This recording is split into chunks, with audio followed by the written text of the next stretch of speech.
100% ही जी googly टाकलेली आहे शासनाने ती आम्हाला समजणार नाही असं वाटलं, परंतु असं नाही आहे। 25 तारखेला काढलेला जो GR आहे त्या GR मध्ये स्पष्ट असं म्हटलेलं आहे की अतिक्रमण केलेल्या झोपडीधारकांना 500 चौरस फुटापर्यंतच्या घराच्या खालच्या जमिनी फुकट दिल्या जातील आणि 500च्या वरची 1,500 पर्यंतची जे 1000 स्क्वेअर फूट आहे त्याच्यावर बाजार भावाच्या 10% घेऊन तुमचं ती जागा रेग्युलाइज केली जाईल। आम्ही आनंदित झालो, आम्हाला खूप आनंद झाला की सरकारने आमचं म्हणणं ऐकलं आणि सरकारने आम्हाला या ठिकाणी या जागा आणि या शहराचा भाग करून घ्यायला त्यांनी तयार झाले। परंतु दुसऱ्याच दिवशी आम्ही MIDCच्या साईटवर हे जे टेंडर पाहिलं, हे टेंडर तर म्हणजे अगदी शॉकिंग होतं की त्यांनी 3 क्लस्टर बनवलेले आहेत। एक क्लस्टर यादवनगर आहे, दुसरा क्लस्टर आंबेडकर नगर आहे आणि तिसरा जो आहे तो चिंचपाड्याकडनं चिंचपाडा, श्रमिक नगर, कातकरी पाडा, इंदिरा नगर, त्यानंतर तुर्भे, शिवाजी नगर एवढा लांबचा क्लस्टर आहे। तर याच्या पाठीमागे आम्हाला काहीतरी काळं भेरं दिसतंय, काहीतरी तो दाल में काला है और इसलिए हमने सोचा कि जितने भी नेता है हम उनसे बात करें। सबसे पहले तो झोपड़पट्टी में रहने वाले जितने भी नगर सेवक है हमने उनसे बात किया।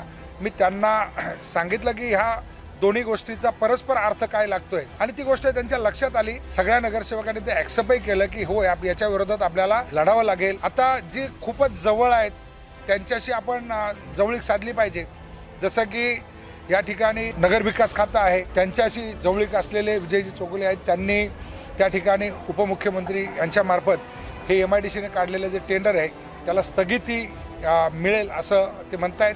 ती स्थगिती मिळाली तर ते पोर्टलवरनं तुमचं टेंडर बाजूला निघेल, कारण टेंडर आता लाईव्ह दिसत आहे। आणि आमची दुसरी मागणी अशी आहे की जर एक GR काढलेला तो पूर्ण शहराला लागू झाला पाहिजे।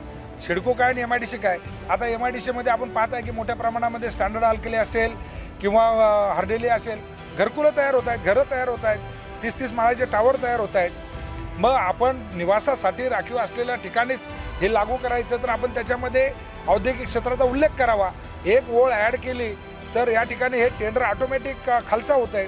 तर त्यामुळे परस्पर विरोधी न जाता जनता जी आहे ह्या शहराला गरजेची असलेली, हे शहर उभं करणारी ही कामगार ताकद ही या शहरातून बाहेर जाऊ नये याच्यासाठी सरकारने प्रयत्न करावा, हा आमचा प्रामाणिक प्रयत्न आहे।